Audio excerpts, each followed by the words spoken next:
그냥 즐기시는 게 제일 좋습니다. 제가 왜 그런지는 제가 설명을 좀 드릴 거예요. 오늘 그 얘기를 한번 좀 해볼까 합니다.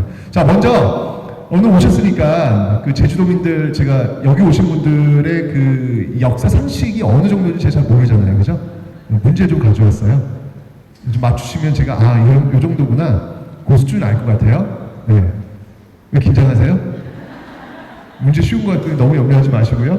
네. 아시는 분은 조용히 손만 한번 들어봐 주세요. 네. 자, 첫 번째 문제 한번 보도록 하겠습니다. 자, 저기 뒤에 보면요.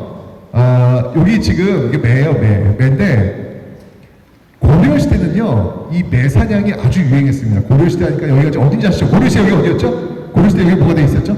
몽골 찌위 때. 여기가 탐라총관부가 여기 설치됐던 곳이 제주도 아닙니까? 그죠? 예, 탐라총관부 있었고, 몽골 친구들이 아주 이 말에 너무 제주도 말에 빠져가지고, 여기 굉장히 많이 키웠던 기억이 나는데, 특히 고려시대 이 당시는요, 이 매 사냥이 굉장히 유명했습니다. 그래서 매를 하늘에 쫙 날리면 매가 쫙 파란 하늘 날다가 겨울에 눈 쌓인 곳에 그냥 딱 내리꽂아가지고 목표물을 탁 낚아채는 그 맛이 아주 좋았다고 그래요. 근데 이게 매를 쫙 날리면 그 다음은 어떻게 해야 돼요? 매가 다시 돌아와야 될 거 아니에요, 그죠? 그 훈련을 시켜야 돼요. 이 훈련받은 매가 무지하게 비쌉니다. 그래서 도난사가 빈번한 거예요. 그래서 여기 꼬리에다가 이름표를 이렇게 붙여놨어요. 여기 이름표예요. 여기다 이제 최태성 거 이렇게 이름을 써놓는 것이죠. 잘 보시면 요 꼬리표 위에다가 종도 달아놨어요. 딸랑딸랑딸랑 종도 달아놨어요. 이거 딱 떼면 소리가 나겠죠. 그러니까 저걸 딱 떼면 안 돼요. 자, 저 이름표의 당시 고려시대 뭐라고 불렀는지를 아시는 분은 조용히 한번 손만 들어주세요. 조용히. 제가 이 정도 어디 한번 볼게요. 조용히 몇 명 정도 손 드시는지 볼게요. 네, 좋아요. 아이고 이뻐라. 몇 살이야? 몇 학년? 몇 학년? 5학년. 5학년. 이제 한국사 배웠겠네요, 그죠? 오케이. 자, 그러면 제가 마이크 드릴 테니까 정답을 크게 한번 얘기해 주세요. 시치미. 정답입니다. 박수 한번. 네. 네. 아니 왜 아시면서 왜 시침을 떼세요? 네. 시침이에요, 시침이. 그러니까 우리 일상생활 속에서 이렇게 쓰는 단어들이 역사적 용어들이 굉장히 많이 있습니다. 시침이 좋았습니다. 자, 다음 문제 한번 보겠습니다. 제가 이 정도군요. 좋아요. 이번에는 여기 오신 분들의 그 집단 지성의 어떤 테스트를 한번 보도록 하겠습니다. 집단 지성의 힘을 한번 볼게요. 자, 두 번째. 암행어사 둘까요? 요거 묻는 거예요? 요거 묻는 거예요? 어렵지 않죠? 어렵지 않죠? 네, 좋습니다. 자, 암행어사 출도. 손을 주세요. 1번. 4번 손주. 5번 손주, 5번. 좋습니다. 네. 연세가 좀 지긋하신 좀 분들께서 이렇게 1번 손들어 주셨어요. 자, 2번. 압도적으로 셀프도 없어요. 손 내리시고요. 네. 우리 그 서귀포 시민들은요, 2번을 선택해 주셨습니다. 암행어사 출 정답은 2번이 아닙니다. 정답은 1번이었습니다. 주세요. 이게 요즘 워낙 TV에 검찰 출두들을 많이 하시다 보니까 굉장히 출두에 익숙해 계세요. 아니, 암행어사가 무슨 죄를 지었습니까? 출두를 모릅니까? 암행어사가 날출자 길복자, 암행어사가 길에 나타나셨다라고 해서 암행어사 출도 정답은 1번 되겠습니다. 딱 이 정도 수준이군요. 좋습니다. 아주 좋아요. 자, 좋습니다. 자, 그러면 이 집단 지성의 힘을 한번 계속 가볼게요. 제가 1대 0입니다. 일단요. 1대 0입니다. 1대 0이고요. 이거 제가 세 문제 가져왔는데 무조건 2대 1이 돼야 그 다음 수업을 진행해 나갈 수가 있을 것 같습니다. 잘 좀 부탁드릴게요. 네, 2대 1이 됩니다. 지금 현재 1대 0입니다. 자, 다음 문제 보겠습니다. 자, 여기가 어딘지 아세요? 여기가 어디냐면요. 그 서울에 가면 경복궁 근정전이라는 곳이죠. 서울에 이제 뭐 수학여행을 가시면 의무방어전으로 한 번은 꼭 가는 곳이 바로 여기입니다. 그죠? 부모님들도 서울에 한번 가면 꼭 한번 여기도 또 데려가시는 그런 곳이죠. 자, 가면요, 이 초등학생들이 제일 먼저 물어보는 게 있어요. 딱 들어가자마자 물어보는 게 뭐냐면, 아빠, 이거 뾰족뾰족 튀어나온 거 뭐야? 요거 물어보래요. 요거 물어봅니다.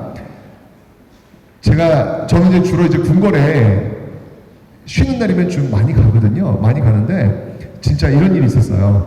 여기 이렇게 가고 있었는데, 여기에 아마 그 아빠하고 초등학생 1학년인가 유치원쯤 되는 아들이 이렇게 같이 아버지랑 부자지간에 와 있더라고요. 와가지고 대화를 하는 거야. 대화를 하는데 저 옆에 지나가고 있었어요. 지나가고 있었는데 아들이 아빠한테 물어본 거야. 아빠 이거 뭐야? 그쵸. 당연히 물어본다 이거요. 그러니까 저 옆에 지나가면서 우리 아버지가 또 어제 또 어깨 힘 한번 주시겠네. 라고 생각해가지고 이렇게 뚝 걸어가고 있었는데 아버지가 답을 하세요. 제가 그 답을 듣는 순간 저 정말 쓰러지는 줄 알았어요. 아버지가 뭐라고 하셨냐면 아버지가 이거 묘비석이잖아. 묘비석. 그러니까 아들이 다시 물어봐요. 아빠 이거 묘비석이야? 그러면 아빠 이 밑에 그러면 사람이 있는 거야? 아버지가 너무 자신감 있게 그렇지. 아니 이 경복궁 궁궐을 순식간에 공동묘지로 만드시는데 그러니까 여기 정일본부터 이 묘지에 있는 묘지 쭉 묘지에 있는 거예요. 제가 정말 이거 아버지 말씀을 드려야 되나 말아야 되나 또 아버님이 아들한테 또 이제 자식이 이렇게 말씀해 주는데 뭐 얘기하기도 좀 그렇고 좀 난감했습니다. 자, 그런데요. 이건 뭐냐면 이제 풍계석이라 그래가지고 왜 지금도 왜 공무원들 보면 왜 9급, 8급, 7급, 6급 이렇게 급이 있잖아요. 그죠? 그 급에 맞춰가지고 쭉 쓰는 거예요. 쭉 쓰는 건데 자, 이게 그냥 다 쓰는 게 아니고요. 1번 라인과 2번 라인 두 라인 중에서 어느 한쪽 라인은 문관들이 서는 라인이고요. 어느 한쪽 라인은 문관은 행정직이고 문관은 이제 이렇게 군인 그쪽 계통이 되겠죠. 자, 그러면 문관들은 과연 1번과 2번 라인 중 몇 번 라인에 설까요? 이거 묻는 거예요. 좋습니다. 자, 일단 요거 저는 무조건 2대1을 만들어 지금 수업을 할 수 있기 때문에 맞추셔야 돼요. 자, 힌트 드릴게요. 안 되겠어요. 부담이죠. 힌트 드릴게요. 항상요, 조선시대는요, 좌와 우의 개념을 잘 떠올리셔야 되는데, 자, 조선시대 국무총리를 뭐라고 하죠? 조선시대 국무총리. 조선시대 국무총리. 제일 높은 사람. 영의정. 좋아요, 영의정이고, 자, 그럼 이제 다음 이제 이게 좀 어려울 텐데, 영의정 다음의 서열은 누굴까요?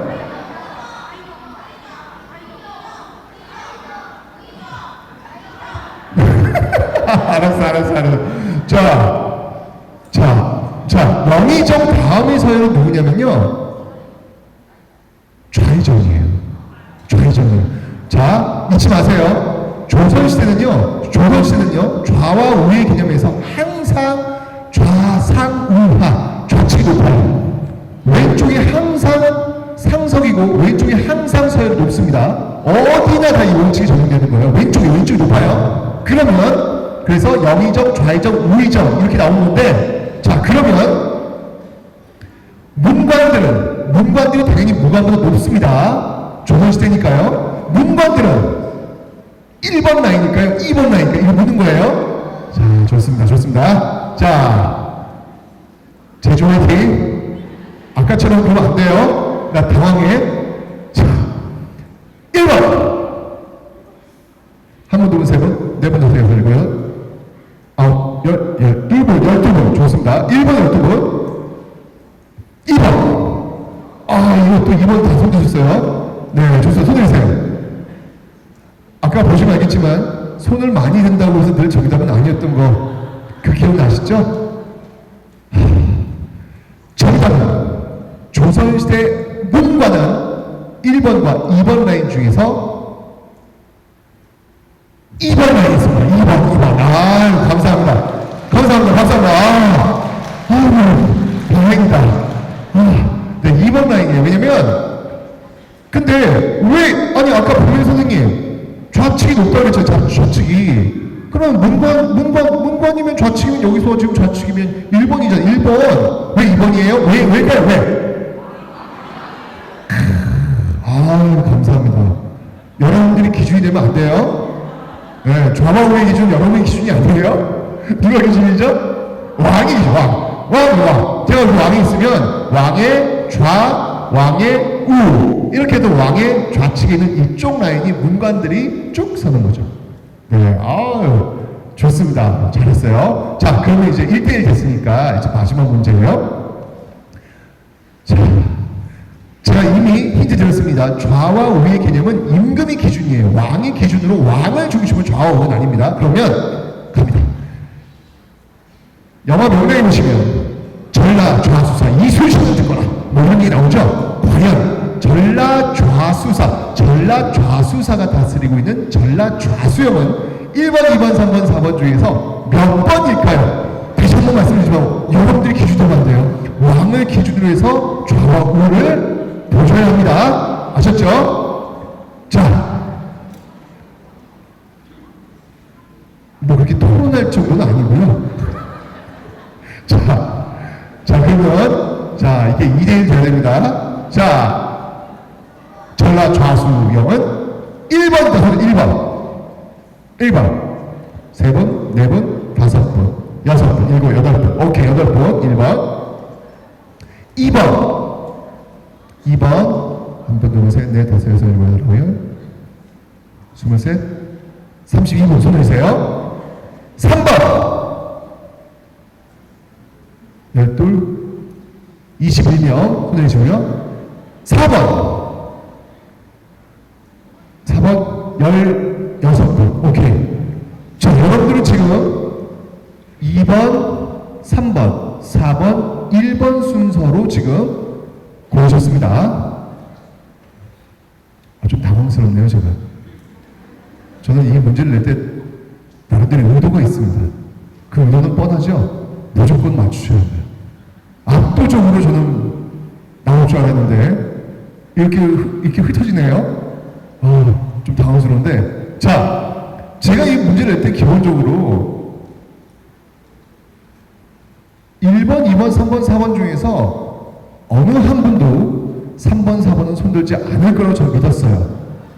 아니, 여기 경상도로 써있는데, 여기 경상도라고 써있는데 굳이 지금 전라 좌수영을 고르는데 3번과 4번에 손드시는 분은 존재하지 않을 거라고 저는 믿었습니다. 근데 굳이 3번, 4번 손드시네요? 이상하네요. 여기 경상도 써있는 경상도. 아무려면 왕의 기준이라서 전라도 경상도가 바뀌겠습니까? 그건 아니잖아요. 그래서 3번, 4번 다 손 안 드실 거고, 당연히 1번, 2번이 여기 전라도니까 여기서 고르실 텐데, 제가 분명히 두 번째 분이 힘들드렸잖아요. 왕을 기준으로 좌와 우를 봐야 된다 라고 했으니까 압도적으로 저는 2번을 손드실 줄 알았는데 이렇게 많이 흩어져서 좀 당황스러워요. 3번, 4번, 나 정말 3번, 4번 어떻게 이거. 네, 정답은 네, 2번은 맞습니다. 일단 맞추셨어요. 박수 한번. 네, 잘하셨습니다. 네, 혹시 이거 모르시는 분 아직도 계세요? 혹시 전라도가 왜 전라도죠, 이름이? 앞에 전주와 나주의 앞글자를 따서 전라도예요. 충청도는 충주와 청주 앞글자를 따서, 경상도는 경주와 상주 앞글자를 따서, 강원도는 강릉과 원주 앞글자를 따서. 저 지금 눈빛 중에서 어느 분이 진짜야? 눈빛이 정말 처음 알았다는 그 눈빛 있잖아요. 진짜다. 네, 맞습니다. 예, 그렇게 해서 우리 행정구역은 만들어진 거예요. 네, 좋습니다. 어쨌건 간에, 네, 2대1. 여기 수준 높아요. 대박입니다. 자, 이제 몸을 좀 푸셨죠? 네, 이제 본격적으로 좀 이야기를 한번 해볼 텐데, 제가 수능 문제를 갖고 나왔어요. 지금 올해부터 한국사가 필수가 됐습니다. 한국사가 필수가 됐어요. 아, 정말 이제 예체능이 자연계획, 문과건 뭐 할 것 없이 무조건 다 고3에 올라오시면 수능을 보셔야 돼요. 한국사를 보셔야 돼요. 한국사 보셔야 됩니다. 자, 그래서 제가 수능 문제 관련 이 한국사 공부를 어떻게 해야 되냐. 맨 처음에 이 3년 전에 한국사가 필수가 나왔다고 했을 때 저쪽 강남 쪽에서요, 학원가에서요, 한국사 선생님들이 모자라가지고 난리가 났어요. 왜냐면 그쪽 부모님들이 뭘 결정하셨냐면, 고등학교에 한국사가 필수가 돼? 그래? 정말? 그렇다면 우리 애는 초등학교 때 한국사 끝내줘야 되겠다. 이렇게 결정하신 거예요. 그래서 왜냐면 고등학교 올라오면 공부할 시간이 없다고 판단을 하신 거예요. 그래서 초등학교 때 한국사 끝내줘야지 라고 해가지고 막 학원가에서 막 한국사 말하면 엄청났습니다. 엄청났습니다. 진짜 한국사 선생님이 없어가지고 난리 났었어요. 그만큼 이 고등학교 수능 정책이 어떠냐에 따라 가지고 초등까지 영향을 미쳐요. 이게 쭉 내려오게 돼 있습니다. 그런데 제가 결론부터 말씀드릴게요. 그러지 않으셔도 돼요. 제가 그래도 한국사 필수 정책 만드는 데 있어가지고 제가 나름대로 그래도 많이 좀 이렇게 알고 있거든요. 그러지 않으셔도 돼요. 이걸 필수로 만든 이유가 있어요. 자, 백문이 불여일견이에요. 이거 와가지고 뭐 설명 드릴 필요 없어요. 그냥 수능 문제 풀어보시면 돼요. 고3 수험생들이 푸는 문제입니다. 거기 지금 수록되어 있는 문제는요, 예비 문제고요. 이번에 제가 풀어본 따끈따끈한 문제 한번 가져왔거든요. 요거 한번 여기 보시고 한번 풀어보세요. 자, 첫 번째 문제입니다. 가에 들어갈 내용으로 옳은 것은, 자, 요 사건이 뭔지, 이게 가에 들어갈 사건이 뭔지를 맞추시면 돼요. 자, 배경은요, 자유당의 장기 집권과 부패, 3.15 부정선거가 원인이었네요. 전개 과정 보니까 선거당일 규탄 시위, 김주열 시신 발견, 전국적 시위 확산, 경찰 발포, 계엄령, 교수 시위, 이승만 대통령 하야, 요즘 하야가 핫하죠? 네, 하야.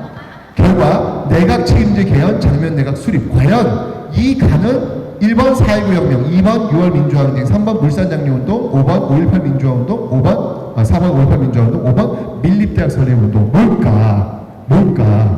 저게 과연 어떤 사건을 얘기하는 걸까를 묻는 거예요. 자, 아시는 분 한번 손 들어주세요. 아시는 분 한번 손 들어주세요. 자, 아시는 분 쭉 한번 볼게요, 제가. 이게 지금 고3들이 푼 문제거든요. 고3들이 푼 문제. 이 중에서 저는 초등이에요. 저 초등이에요. 손 들어주세요. 저 초등이에요. 초등, 우리 빨간 짬바 입은 친구. 몇 학년이에요? 6학년? 아유, 너 얼굴 너무 잘생겼다. 웃는 모습이 너무 좋다. 그 모습을 잊지 마세요. 이제 곧 중학생이 되면 GF 노들 시기가 올 거예요. 절대 그 모습 잊지 마세요. 너무 예뻐요. 아셨죠? 아, 좋아요. 자, 정답 몇 번일까요? 4번.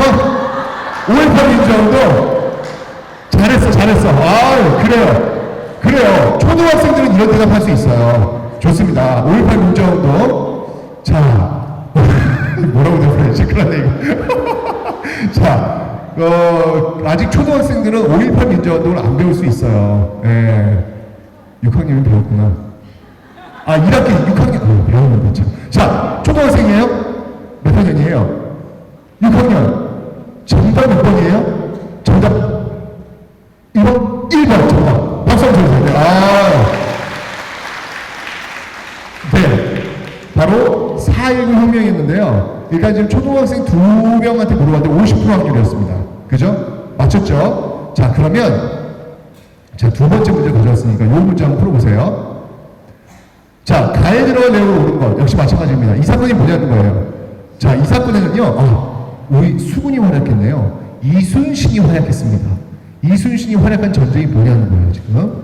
남의 제국을 장악했고요. 의병은 곽재우, 조헌, 고경명, 명나라가 참전했군요. 조명연합군이 왜군을 격퇴했대요. 이 사건이 뭐냐는 거예요. 1번 임진왜란, 2번 병자호란, 3번 만주사변, 4번 청일전쟁, 5번 러일 전쟁. 자, 아시는 분? 좋아요. 자, 이 앞에 초등학생들이 아까부터 너무 그냥 참새들처럼 너무 예뻐요. 그래요. 몇 학년이에요? 3학년이. 3학년? 이거 고3 같은 3이 아닌데? 이 고3들이 푼 건데 지금 초3이 지금 너무 자신있게 지금 손을 들었어요.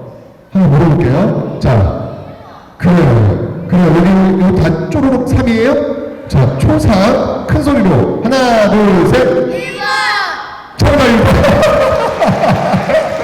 아, 너무 예뻐, 너무 예뻐. 아유, 그래요. 자, 보셨죠? 이게 고3들이 푸는 수능 문제예요. 깜짝 놀라셨죠? 네. 아, 초3이 쉽네. 맞습니다. 이게 한국사를 공부하는 데 있어가지고 아주 디테일하게 들어가서 공부할 이유가 없어요. 한국사는 정말 즐기면 돼요. 그냥 큰 흐름만 잡으면 수능에서 1등급을 받을 수 있도록 만들어 놨어요. 왜 그랬냐면요. 이유가 있어요. 제가 몇 달 전에 전화를 받았어요. 전화 받았는데, 안녕하세요. 여기 FNC입니다. 그러더라고요. FNC는 어딘가요? 전 잘 모르죠. 그죠? 그랬더니, 여기 FNC 모르세요, 선생님? 내가 어떻게 알아? 혹시 그 유재석 있는 기획사 모르세요? 그러더라고요. 유재석은 제가 알지만 기획사 몰라요. 그래서 선생님, 그럼 혹시 AOA를 아세요? 그러더라고요. 역시 전 몰라요. 저는 요즘 정말 너무 헷갈리는 게 AOA와 IOI가 저 정말 너무 헷갈리더라고요. 도대체 뭐가 문제를 하나도 모르겠더라고요. AOA 아세요? 모른다니까요. 선생님, 그럼 혹시 설현 아세요? 설현? 설현 알죠. 이거. 알죠. 그랬더니 사고가 생겼대요. 무슨 사고요? 그랬더니 방송에 나갔는데 안중근 사진을 이렇게 딱 띄웠는데 안중근을 몰라봤다는 거예요. 그래서 거기에 김똑강 이렇게 대답을 해가지고 난리가 났다는 거예요 지금. 그래서 선생님께서 좀 오셔가지고 조금 학생들한테 좀 이렇게 연예인들한테 좀 역사를 좀 알려달라고 전화가 왔더라고요. 무슨 말이냐면 이 한국사에서 필수가 된 이유가 뭐냐면 맞습니다. 안중근 사진이 나왔을 때 이게 안중근 정도는 알았으면 좋겠다. 이순신이 활약한 전쟁이 임진왜란이었으면 이 정도는 알았으면 좋겠다. 라고 한 게 목표예요. 즉 한국인이라면 가져야 될 기본적 소양을 묻겠다가 고3 수능 한국사의 목표입니다. 그렇기 때문에 아주 어렵게 막 디테일하게 공부할 이유가 전혀 없고요. 그냥 즐겼으면 좋겠어요. 왜냐면 여기 계신 아버님, 어머님들은 역사를 어떻게 공부하시냐면요. 제가 잘 알죠. 정말 외우고 또 외워가지고 아주 지긋지긋하게 한국사, 역사는 암기 과목이야 라는 아주 처절한 경험이 있으신 분들이에요. 맞죠? 그렇게 재미가 없어요. 재미가 하나도 없어요. 역사는요. 근데 우리 학생들한테도 또 그런 재미없는 역사를 가르치면 안 되잖아요. 그래서 이렇게 쉬운 수능을 만들어 놓으면 즐기면서 한국사를 공부해도 충분히 수능에서 1등급을 맞을 수 있다는 시그널, 그 신호를 좀 드리려고 이렇게 문제를 내고 있는 겁니다. 이것만 딱 보시면 우리 아이들 한국사 어떻게 공부해야 되겠구나라는 그 감이 오실 거예요. 정말 즐겼으면 좋겠어요. 왜? 지금요, 고3, 제가 이제 작년 고3 담임, 올해 고1 담임인데요. 고등학교에서 지금 제일 요구되고 있는 건 뭐냐면 딱 두 가지예요. 손 드는 거예요. 벌 쓰는 손 드는 게 아니라 학교에서 뭐 할래? 라고 하면 제가 한번 해보겠습니다. 제가 한번 해보겠습니다. 왜냐면 이게 이래야 생활기록부에 뭔가 써놓을 수 있단 말이에요. 제가 한번 해보겠습니다. 굉장히 적극적으로 제가 한번 해보겠습니다 라는 친구들 굉장히 유리합니다. 대학 가기. 또 하나 뭐냐면요. 자기 생각이 있는 친구들. 자기 생각이 있는, 그러니까 색깔이 있는 친구들이 굉장히 유리해요. 어차피 학생부 종합전형이 거의 70% 대세입니다. 이제 대세예요. 정말 여러분들 고3 돼봐야 알아. 지금 이번에 금요일날에 이제 아마 대학들 수치가 거의 다 발표가 났어요. 발표 났는데 제 아내도 교사거든요. 제 아내 이제 고3 담임인데 정시를 완전히 망친 친구들, 수능을 완전히 망친 친구들인데 학교에서 학생부 관리를 잘해가지고요. 학생부 종합전형에 붙을 친구들이 정말 많아요. 이 친구들은 대박이에요. 그 점수는 도저히 대학을 들어갈 수 없는 친구들, 막 2, 2, 4, 2 막 이런 친구들, 그런 친구들이 아주 최상위권 대학도 들어가고요. 그게 뭐냐면 학생부 종합적인 대세이기 때문에 그래요. 잘 관리하셔야 되는데 그 관리의 핵심이 뭐냐면 손드는 친구들. 제가 한번 해볼게요, 선생님. 그리고 자기 색깔이 있는 친구들, 자기 어떤 의견을 갖고 이야기할 수 있는 친구들. 그러니까 무슨 말이냐면 초등학교 때부터 자꾸 짜여져 있는 틀 속에 자꾸 뭔가 가둬가지고 그 친구들한테 뭔가 요구하는 것보다는 뭔가 좀 즐길 수 있는 환경을 자꾸 줘야 되는데 사실 쉽진 않아요. 그런데 역사에서는 그게 가능하다는 얘기예요. 역사에서는 역사만이라도 제대로 하면요 자기 색깔을 낼 수 있는 이야기, 자기 색깔을 할 수 있는 그런 의식 이런 것들이 가능해집니다. 그래서 제가 오늘 그 이야기를 이제 우리 한국사 학습의 패러다임 아버님 어머니를 공부했던 그런 한국사 이제 그만 이제 그런 거 말고요 진짜 자기 색깔과 자기 생각과 자기 말을 할 수 있는 그런 역사 그런 역사를 한번 우리 이제 배워봐야 되겠다. 아 이게 여러분들 제 생각이 아니고요 저희 교육부 교육청 모두의 의견입니다. 평가원의 의견이에요. 지금 그렇게 가려고 지금 준비 다 하고 있는 거예요. 제가 그런 말씀을 드리는 거예요. 자 그러면 어떤 역사를 그럼 한번 우리가 공부를 해봐야 될까요? 자, 지금부터 한번 역사를 왜 배우는 거에 대해서 한번 이야기를 한번 드려보도록 하겠습니다. 저는요, 크게 두 가지 키워드를 가지고 좀 이야기를 하려고 합니다. 소통의 역사와 꿈의 역사를 가지고 한번 이야기해 볼게요. 자, 한번 따라해 주시죠. 소통의 역사, 꿈의 역사. 네, 요 두 가지입니다. 오늘 소통의 역사와 꿈의 역사가 무엇인지만 딱 머릿속에 연결 두시고요. 여기 나가시면 될 것 같아요. 자, 소통. 이 소통이 참 안 돼요. 우리 사회가 소통이 참 안 돼요. 그죠? 네, 불통의 시대 같아요. 어쩜 이렇게 소통이 안 돼? 여러분들 그 신문 기사 밑에 보면 댓글 있죠, 댓글. 댓글들 한번 읽어보셨어요? 어때요? 댓글들 이렇게 읽어보면? 저는 정말 이 댓글 보면서 나랑 의견이 다르다고 해서 굳이 저렇게까지 써야 될까? 그 댓글들을 보면요, 거기에는요, 증오와 분노와 야유와 조롱이 있어요. 아니, 의견이 다른 걸 어떻게 저렇게 표현을 하지? 그러니까 우리가 어려서부터 그 연습이 안 돼 있는 거죠. 요즘 그 나와 있더라고요. 그 댓글 다는 사람이 연령이 나와 있더라고요. 성별하고. 근데 주로 그 댓글 다는 사람들은 30대 남성들이 주로 다시더라고요. 많이 화가 나 있는 세대인 것 같아요. 왜요? 이 중에서도 그렇게 댓글 다시나요? 많이 화가 나 있구나라는 그런 생각이 드는데 우리 학생들한테는 좀 그 소통의 역사를 통해서 좀 이 친구들이 우리 사회에 나왔을 때 건강한 모습을 좀 만들어야 되겠다는 그런 생각이 들었습니다. 자, 소통하는 법! 제가 한번 알려드리도록 하겠습니다. 뜬금없죠? 갑자기 간장게장 맛있게 만드는 법이 나오니까. 그죠? 네. 저 어제요 정말 딱새우 간장 이렇게 한 거 먹었어요. 딱새우 그 이름이 뭐예요? 딱새우 맞죠? 그 딱딱한 껍질이 있는 그거 정말 맛있더라고요. 정말 맛있더라고요. 껍질 까기가 정말 힘들어서 그렇지 정말 맛있더라고요. 자, 간장게장을 맛있게 담그는 법. 이게 암컷일까요? 수컷일까요?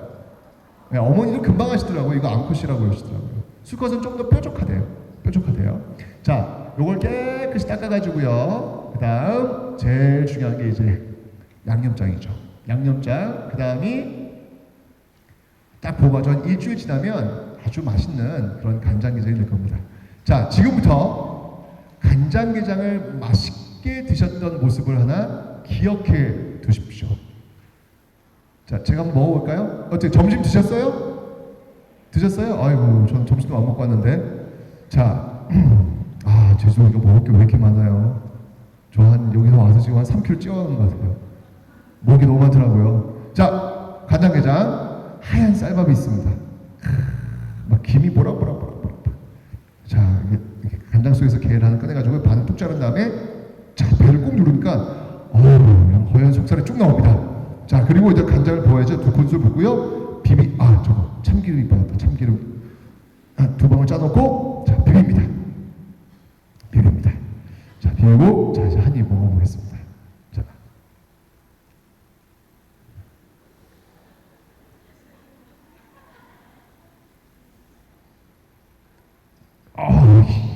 야, 진짜 침이 꼴깍 넘어가네요. 야, 밥 2공기도 먹겠어요. 밥도 너무 많네 진짜. 너무 맛있어요. 그죠? 자, 지금 여러분들도 간장게장 맛있게 드신 모습을 하나 꼭 기억해 주세요. 꼭 기억해 주세요. 지금 옆에 말풍선에다가 이렇게 기억해 주세요. 자, 그리고 나서 자, 여러분한테 선물을 좀 하나 드리겠습니다. 제가 시를 좀 낭독해 드릴게요. 시는 또 음악이 필요하죠. 제 목소리 한번 읽어보도록 하겠습니다.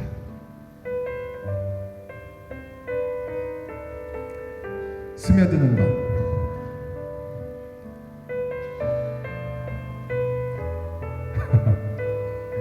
개가 간장 속에 반쯤 몸을 담그고 엎드려 있다. 등판에 간장이 울컥울컥 쏟아질 때 꽃게는 뱃속에 알을 껴안으려고 꿈틀거리다가 더 낮게 더 바닥 쪽으로 웅크렸으리라.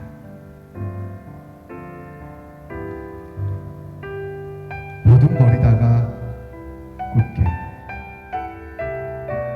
어찌할 수 없어서 새 속으로 스며드는 것을 천천히 받아들였습니다. 알들에게 말했으리라. 저녁이야. 불 끄고 잘 시간이야.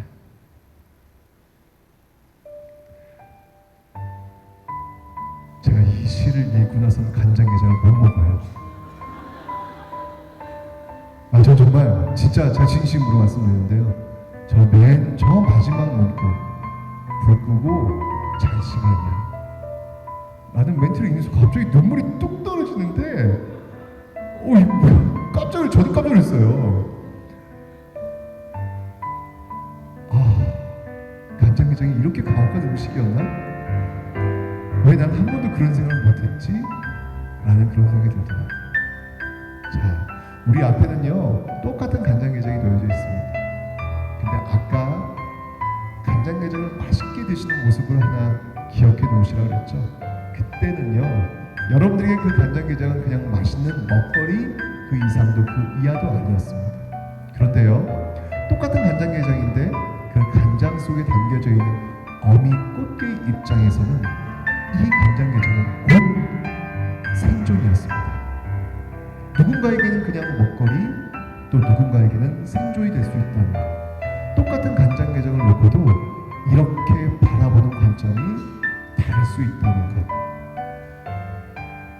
역사에는 이런 게 정말 많이 있거든요. 단순하게 시험 문제를 풀어가지고 점수를 얻는 그런 과목이 아니라 이렇게 서로 다름을 이해할 수 있는 그런 과목이 저는 역사라고 생각을 합니다. 그런 소통의 이야기를 한번 해볼까 합니다.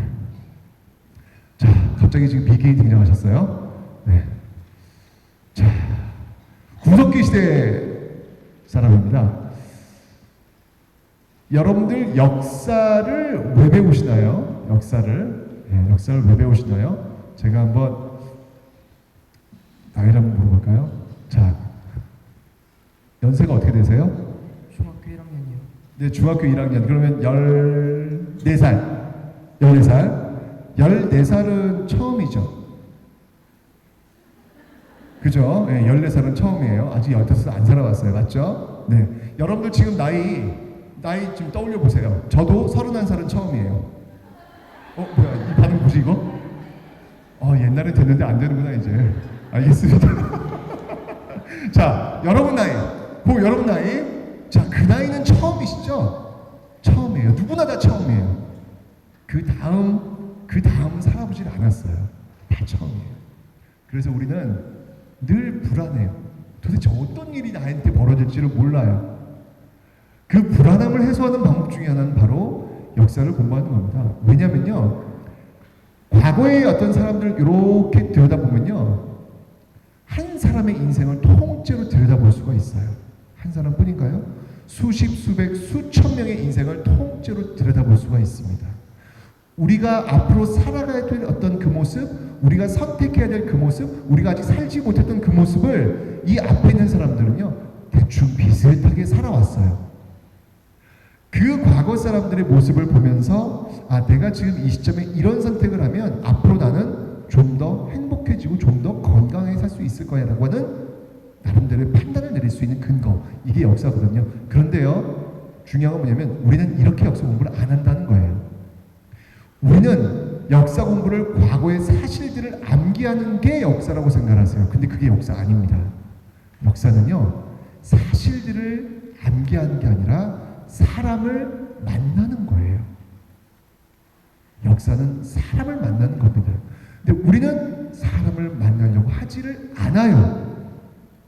그저 사실들만 공부한다는 얘기죠. 근데요, 이해가 돼요. 왜냐면 그래야 어려운 시험 문제를 풀 수 있었으니까. 그런데 제가 아까 문제 보여드렸잖아요. 이제 그렇게 공부하지 않으셔도 된다고요. 이제 좀 여유를 가지시고 진짜 역사학의 본질, 인문학으로서의 본질, 사람을 만난 것, 사람을 알아나가는 것, 그 역사를 한 번쯤은 우리가 이제 만날 시간이 되었다라는 것입니다.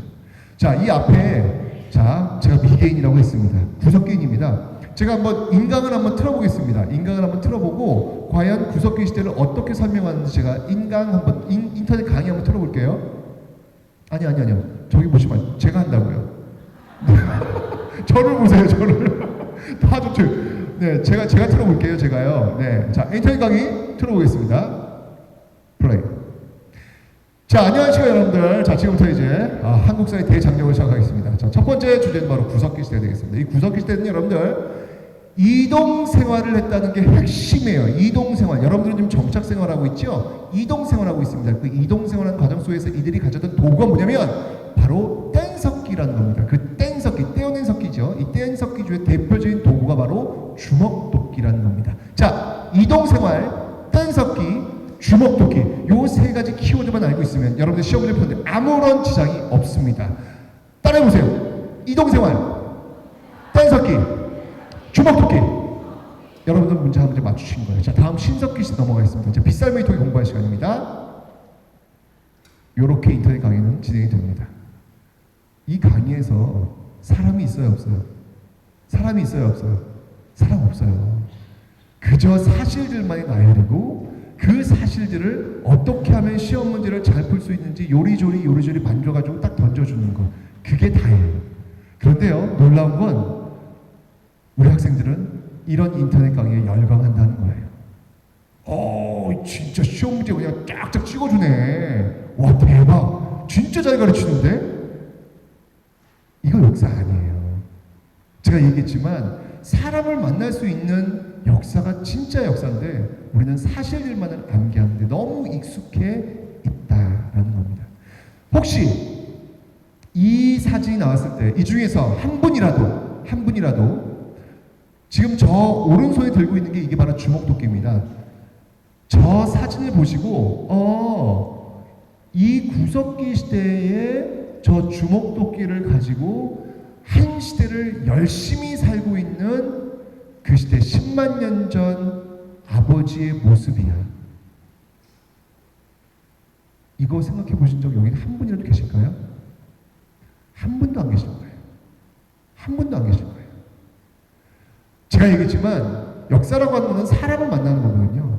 만약에 이런 훈련이 되어 있는 이런 역사를 공부한 친구들이 이 모습도 이 시대 최선을 다해 살아가고 있는 10만 년 한 아버지의 모습이라는 게 자동으로 떠오르는 친구가 있다면 그런 친구들은요, 길거리 나가가지고 아침에 등교할 때 길거리에 이렇게 정말 깨끗이 썰어주고 계시는 그 환경미화원 분들 계십니다.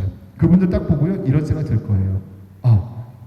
이분도 어느 집에서 가장 존경받고 사랑받고 있는 누군가의 아버지라는 게 자동으로 떠오를 거예요. 마트한테 하시면 캐시어 이렇게 하시는 분들 계시잖아요. 정말 힘드십니다, 그분들. 근데 그분들한테 물건 내려놓으면서도 이분도 누군가의 어느 집에서 가장 사랑받고 존경받는 누군가의 어머니라는 게 자동으로 몸에 배어 있어요. 왜요? 과거 사람들을 만나면서 그들을 이해하는 과정 속에서 내 옆에 있는 사람들을 이해할 수 있는 과목이 바로 역사니까요. 그렇게 훈련되어 있으니까요. 그런 이야기를 한번 지금부터 해보도록 하겠습니다. 자, 두 번째는요. 제가 이 꿈이라고 하는 키워드 갖고 한번 이야기를 해볼게요. 자, 이거 지금 보시면 지금 양반이 지나가고 있네요. 지나가고 있는데 이 앞에 지금 어느 누군가가 지금 엎드려 인사를 하고 있는 모습입니다. 여러분들의 시선은 어디에 꽂히셨나요? 최종적으로 여러분의 시선이 꽂힌 곳은 어딘가요? 저는 여기 꽂혔어요. 이 허리에서 엉덩이로 내려간 요 라인. 이상해요? 뭐 저런들 봐. 아, 근데 저는 정말 이해가 안 갔어요. 이분 지금 가만히 보면요, 페랭이 모자를 쓰고 있는 천민이에요. 천민이고요. 머리를 이렇게 보니까 희끗희끗 흰머리가 있어요. 대략 한 50대쯤 돼 보이는 그런 분이에요. 그런 분인데 지금 이 양반이 지나가니까 지금 허리를 지금 굽신하고 있는데 저 허리 라인이요. 이 허리 라인을 제가 한번 따라해봤어요. 자, 보여드릴게요. 자, 비슷한지 안 비슷한지 한번 보세요. 아, 자, 가보겠습니다. 아이고. 자, 비슷해요? 알아요. 한 번 더 할게요. 자, 다시. 우쭈. 비슷해요? 야, 이거 되게 잔인하신 분들이 많네요. 대충 강사가 이 정도 했으면 그냥 립 서비스로 아, 괜찮아요, 비슷하네요 그랬는데 아니요, 더. 저 라인 이따가 집에 가셔가지고 한번 해보세요. 저거 안 나와요. 저 라인이 진짜 쉽지 않습니다. 이번 지금 보시면 알겠지만 너무 자연스럽게 90도도 아니고 거의 120도 지금 꺾고 있어요. 저 너무 신기했던 거예요. 저 연세가 많으신 분인데 연세 많으신 분 또 허리 안 좋으시거든요. 근데 어떻게 저런 라인이 나오지? 되게 신기하다. 굉장히 고민을 많이 했어요. 고민의 결과가 뭐냐면 이거였어요. 아, 이분은 태어나면서부터 이분의 아버지 어머니로부터 교육받은 거예요.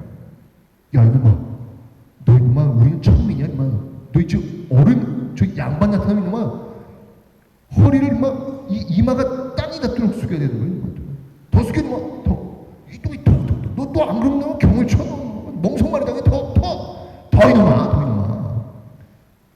이 훈련을 어려서부터 받은 것이죠.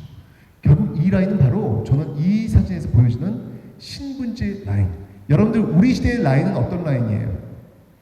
우리 시대의 라인은 뭐 S 라인 막 그러잖아요. 자본주의 라인, S 라인, 그죠? 신분제 라인, 이 라인입니다. 저는 신분제 라인. 이거는 쉽게 만들어지는 그런 라인이 아니라는 것이죠. 네, 신분제 사회입니다. 양반, 중인, 상민, 천민의 신분제 사회입니다. 제가요 한번 그러면 우리 한번 재밌는 한번 이야기를 한번 해볼게요. 자, 이 중에서 글쎄 이 정도 인원이면은 한 명 정도 있을 수도 있겠는데 한번 봅시다. 혹시 이 중에서 풍양조씨 있으세요? 풍양조씨 없죠? 네, 풍양조씨 없죠? 오케이, 좋습니다. 그러면 혹시 요성씨 남아 있을 거예요? 한 명 정도 있을 거예요. 안동 김씨 한번 더. 안동 김씨. 여기 안동 김씨 잠깐만 계세요. 잠깐만 계세요. 자, 여러분들 이 중에서 그러면 저희 집안은 쌍놈 집안이 있어요. 쌍놈. 우리 집안 쌍놈 집안. 네, 한 분도 안 계시네요. 쌍놈이라고 하면 일반 양민을 얘기하는 건데 조선시대 양반의 인구는요 전체 인구의 대략 한 7%가 채 안 돼요. 여기 지금 한 150명, 7, 5, 37, 한 여 중에서 한 10명 정도만 진짜 확률적으로 볼 때 오리지널 양반 가능성이 있고요. 나머지는 다 네, 확률적으로 어쩔 수가 없어요. 그런데 조선 후기 가면요 갑자기 양반의 인구가 7%에 채 안 되는 양반의 인구가 60%, 70%, 80%, 90% 막 늘어나요. 북한에 쓰는 용어 전 인민의 양반화. 이게 조선 후기에 이루어집니다. 왜 그랬을까요? 여러분들의 할아버지 할머니께서 족보를 위조하시거나 족보를 돈 주고 사시거나 실제로 정부에서도 납속죄 공명첩 해가지고요 이런 걸 팔아요. 양반직을 팔아요. 그래서 많은 사람들이 양반으로 진입을 하는 거예요. 그러니까 짝퉁 양반들이 어마어마하게 많아진 거죠. 그런데 안동김 씨 여기 좀 한 번만 좀 나와보세요. 여기 지금 따님들이 같은데 한 번만 좀 나와보세요. 네, 잠깐만 나와보세요. 아유, 그 둘이 지금 저 자매지간이에요? 자매지간 그렇죠. 잠깐만 보세요. 아이고 걸어 나오시는 것도 참. 자, 여기 지금 안동김 씨.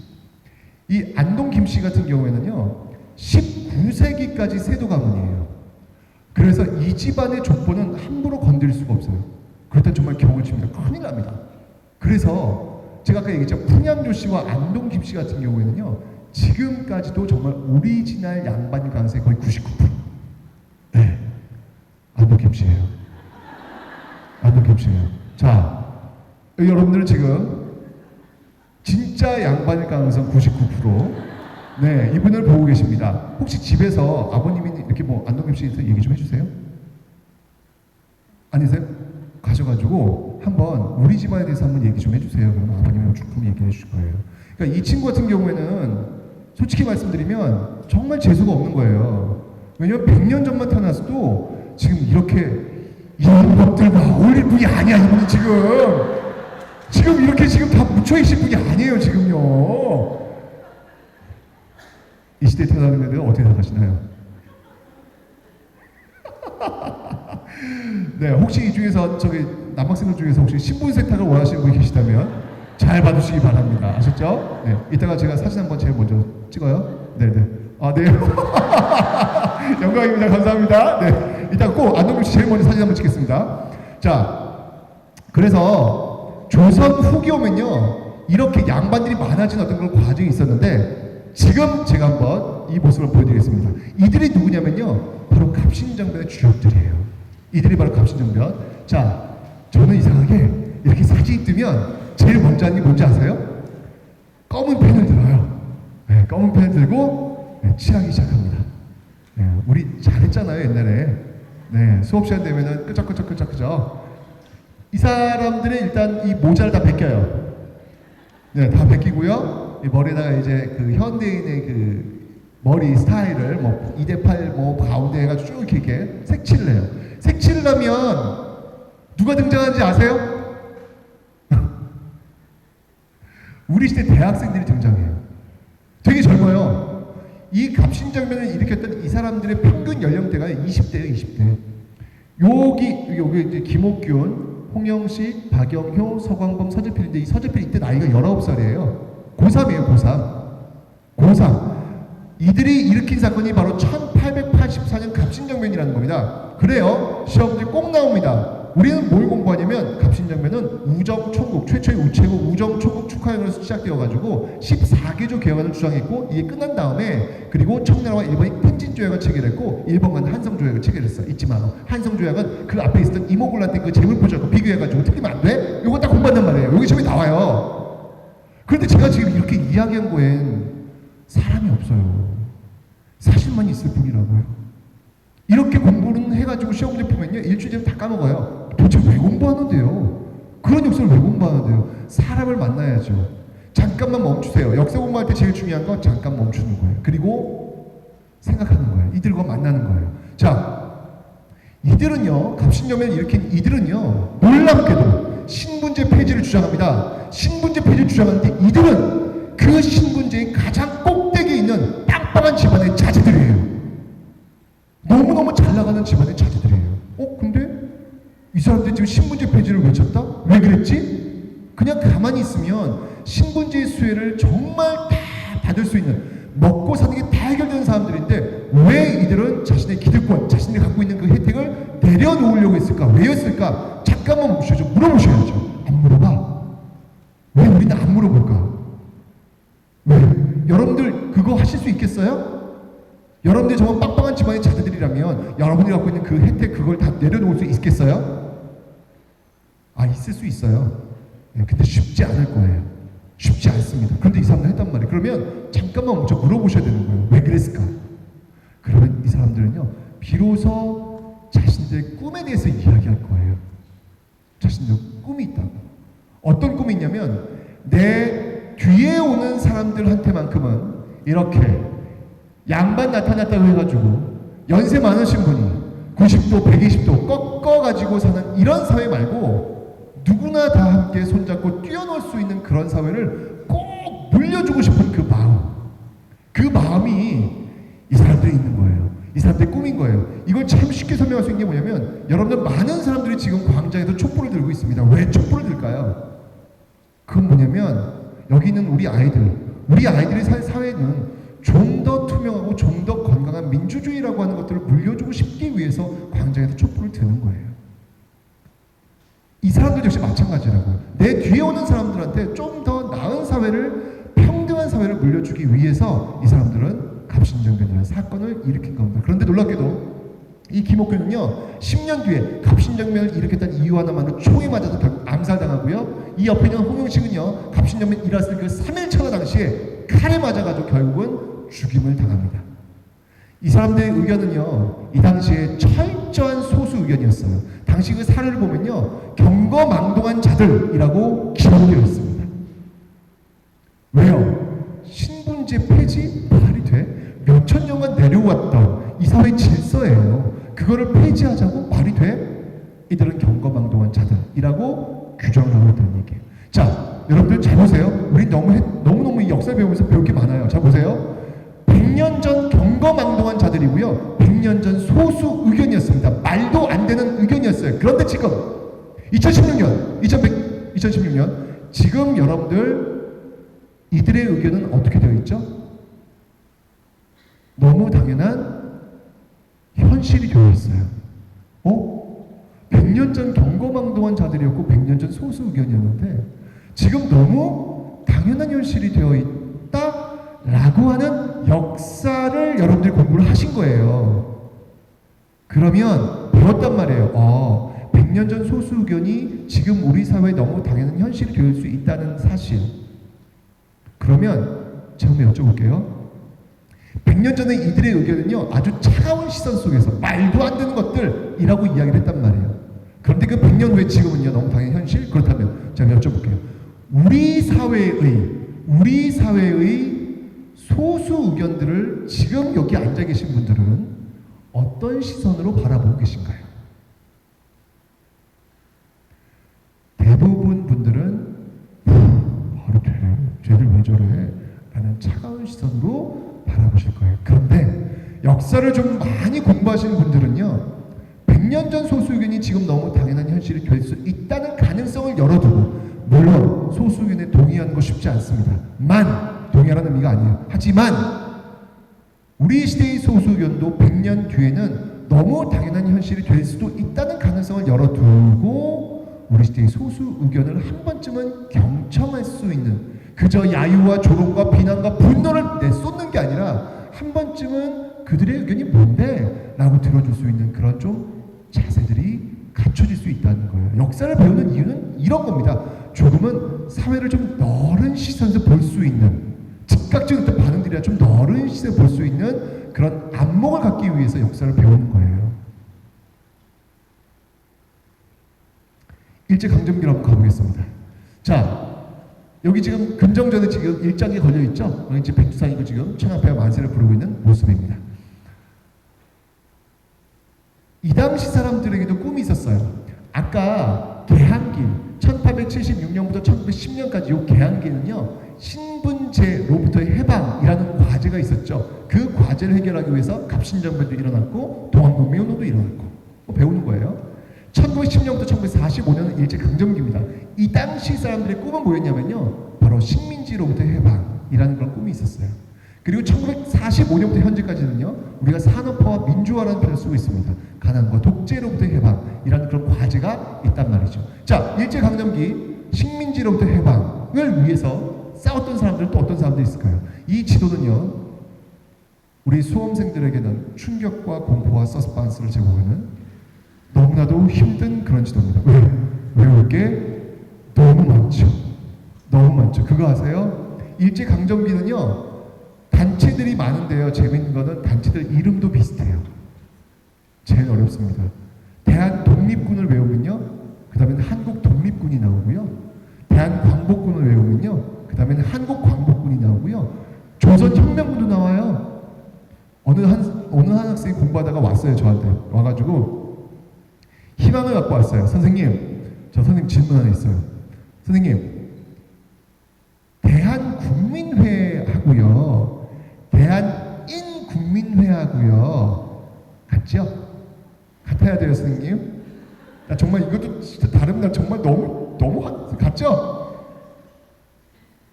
전혀 다릅니다. 대한국민회는 만주에서 활동했던 단체고요, 대한인국민회는 저쪽 미주 지역에서 활동했던 단체예요. 전혀 달라요. 이렇게 이름들이 비슷한데 왜 이렇게 너무 많은 거예요? 진짜 힘들어요, 일제강점기는요. 게다가 사람 이름이 좀 비슷해? 김원봉. 쓰리봉이 있어요, 쓰리봉. 원봉, 투봉, 쓰리봉. 김원봉, 그게 원봉이에요. 투봉은 누군지 아세요? 김두봉. 쓰리봉은 누군지 아세요? 양세봉. 거의 우리 학생들이요, 정말 일제강점기 너무너무 힘들어요. 외울 단체 사람이 너무 많으니까. 근데 제가 그 얘기 꼭 합니다. 자, 만약에 저도 일제강점기 들어갈 때는요 좀 긴장해요. 왜냐면 너무 힘들어하니까. 근데 꼭 그 얘기합니다.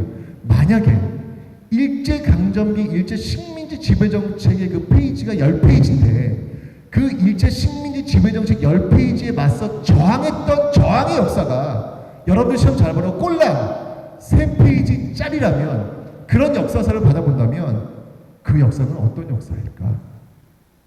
그 역사는 바로 비굴의 역사고 비겁의 역사고 정의가 없는 역사일 것이다.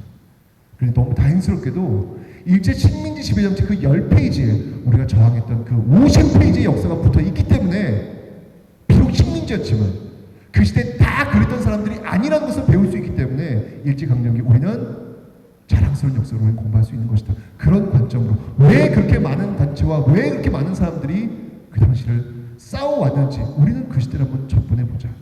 대표적인 겁니다. 이게 바로 1920년대 항일 무장투쟁의 흐름도예요. 뭐 봉오동 전투, 청산리 전투, 대한독립군단, 자유시참변, 삼국열성, 참여부, 정일, 시민보 외울 거 많지만 잘 보세요. 이 화살표가 그냥 화살표가 아닙니다. 저 화살표가 바로 당시 1920년대 항일 무장투쟁 군들의 이동 경로예요. 저 이동 경로 수천 킬로입니다. 저 수천 킬로를 걸어갔을까요? 뭘 타고 갔을까요? 걸어갔겠죠. 산을 타고 갔을까요? 평지로 갔을까요? 산을 타고 갔겠죠. 왜 그랬을까요? 그렇죠. 일제의 눈을 피하기 위해서. 그리고 밤에 갔을까요? 낮에 갔을까요? 밤에 갔을 겁니다. 그리고 여기는 만주입니다. 엄청나게 춥습니다. 겨울 칼바람이 내리 불고 있는 곳입니다. 그 추운 곳에, 그 눈 쌓인 곳에 밤에 걸어서 산을 타고 갔을, 수천 킬로를 이동했을 저 사람들의 발자국이 보이시나요? 보이셔야 되는 거예요. 역사를 공부한 데 있어가지고 화살표만 보는 게 아니라 저 화살표에 담겨있는, 화살표에 가려져 있는 바로 당시 사람들의 발자국을 볼 수 있는 역사가 되어야 됩니다.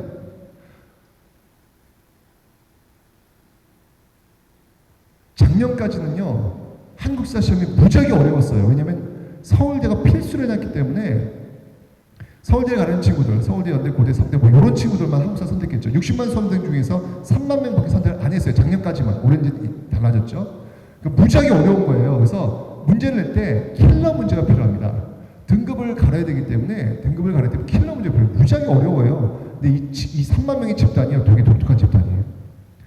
아무리 어려운 문제를 내도 그걸 맞춰요. 이상해. 아 정말 이상해. 이거 맞출 수가 없는데 맞추더라고요. 그러면 더 쪼여요. 더 쪼입니다. 어떤 문제가 나왔냐면 의열단원을 묻는 문제가 나왔어요. 여러분 영화 암살 밀장을 보셨기 때문에 의열단 굉장히 익숙하시죠? 거기 그 의열단원을 고르는 문제인데 대부분 의열단원 문제를 낼 때 쉬운 문제는 김원봉, 아까 김원봉 있잖아요. 원봉, 쓰리봉지 원봉. 그 김원봉이 의열단을 만들었거든요. 그거 나와요. 근데 조금 더 어렵긴 해. 그래 그러면 나석주, 김상옥, 김익상 요 정도까지. 그런데 시험지 답안지 뭔지 아세요? 답안지는 김지섭을 고르는 문제였어요. 대박. 김지섭은요 교과서에 텍스트로 안 나와요. 의열단 의거 중에서 요 옆에 지도 하나 나오거든요. 아주 작은 지도. 그 지도에 의열단 항쟁 중에서 한국엔 또 없어요. 일본 쪽에 돋보기를 갖고 이렇게 들여다보면요 동경 쪽에 김지섭 의거 여기 나와요. 돋보기를 들여다보면 그게 정답이야. 조인단 표현이 뭔지 아셨죠? 이래야 1등급과 2등급을 잘라내거든요. 정말 가혹하죠. 그런데 한국사를 선택한 그 당시 친구들은요 굉장히 우수한 친구들이에요. 공부 굉장히 잘하는 친구, 전국 1등한 친구들이에요. 근데 어느 한 친구가 시험지 딱 끝났을 때 갑자기 시험지를 쫙 찍는 거예요. 그래서 막 꼬깃꼬깃 하더니 들고 나가가지고 쓰레기통에다가 탁 그 시험지 버리고요. 뒷문을 발로 빵 차면서 이 김지섭 이 뚜뚜뚜 육두문자를 던지고 나가버렸어요.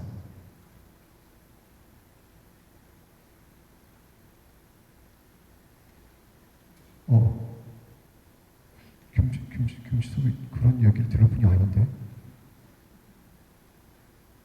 그 친구는 1등급을 못 받았다는 것에 대한 분노가 이렇게 치어 올랐던 것 같은데, 그래도 김지섭이 그런 걸 들을 분이 아니에요. 1923년 일본에서 관동 대지진이 벌어집니다. 여러분들 일본 가시면 지금 긴자거리 있죠? 우리 서울의 명동 같은 그런 곳이에요. 엄청난 빌딩들이 있는데 1923년 그 명동 같은 그 일본의 긴자거리는 정말 팍 내려왔습니다.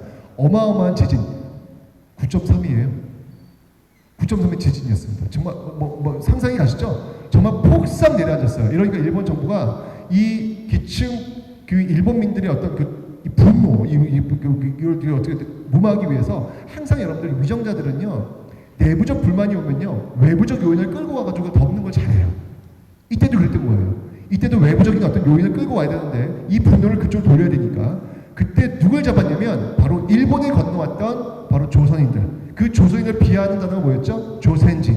이 조센진들이 지금 집집마다 불을 지르고 있다. 그리고 이 조센진들이 지금 우물가에 독약을 풀고 있다. 그리고 이 조센진들의 그 처녀들의 그 치마 속에 폭탄이 들어가 있다. 이런 요언들을 쫙 퍼뜨리는 거예요. 가만있어 봐.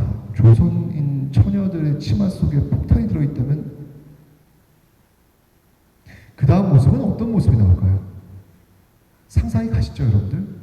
이러면서 일본인들이 조센진 사냥을 자행합니다. 여러분들 생선 가게 가시면 왜 그 쇠꼬챙이 있죠? 그죠? 그런 거 들고 다니면서 길거리에서요, 조선인처럼 보이면요, 무차별적으로 묻는 거예요. 야, 너 조센진이지? 너 1부터 10까지 일본어로 세봐. 1, 2, 3, 4, 5 세봐. 라고 했을 때 발음이 어눌하거나 그 일본식 발음 못하면요, 이 조센진하고 그 자리에서 죽였어요. 정말 그 자리에서. 그래서 이건 학살이에요. 학살당한 사람이 6,000명이 넘어요. 그 관동 대지진 당시에 무차별적으로 학살당한 사람이 6,000명이 넘습니다. 6,000명. 단지 조선인이라는 이유 하나만으로. 그 모습을 김지섭이 본 거예요. 있을 수 없는 일이죠. 아니 어떻게 식민지 조국에 살고 있다는 이유, 식민지 백성이라는 이유 하나만으로 법의 보호 하나 받도 없이 이렇게 그냥 길거리에서 무차별적으로 학살될 수 있을까? 여기에 대해서 정해야지 라고 해서 이 김지섭은요, 그에 대한 분노로 일왕궁에다가 폭탄을 던졌고, 그 폭탄을 던진 행위 때문에 감옥에 갔고, 그 감옥에서 결국은 순국했던 사람이 바로 김지섭이에요. 김지섭의 꿈이 있었죠. 내 뒤에 오는 사람들한테만큼은 식민지 조국의 백성이라는 이유 하나만으로 이렇게 길거리에서 법에 보호받지 않고 무차별적으로 학살되는 이런 사회를 물려주지 않겠노라는 그 꿈 하나로 자신의 청춘과 폭탄을 바꿨던 사람이에요. 그 사람이 김지섭입니다. 그 김지섭이 꿈꾸었던 그 사회에 살고 있었던, 우리 시대 공부 정말 잘하는 학생이 나한테 1등급 받지 못하겠다고 김지섭에게 육도문자를 던지고 뒷문을 박차고 나가는 대한민국이라면 저는 이미 우리 사회의 교육은 죽었다 라는 그런 생각이 들었습니다. 단순하게 우리 학생들한테 1점, 2점, 3점, 4점, 5점, 6점 그 점수만을 올리라고 이야기하는 대한민국이라면 우린 이미 경험했잖아요. 역사에서 배워야죠. 조선이 나온 천재들 잘 아시잖아요. 이완용, 이광수, 최남선, 조선이 나온 천재들 아닙니까? 그들이 한 게 뭐 있습니까? 그들이 한 것은 바로 조선 팔아먹는 데 앞장섰던 그 뛰어난 두뇌로 조선 팔아먹는 데 앞장섰던 그런 역할을 했던 사람이 그런 문제 아닙니까? 우리 지금 또 그런 인재를 키우고 있는 건 아닌가라는 생각이 드는 것이죠.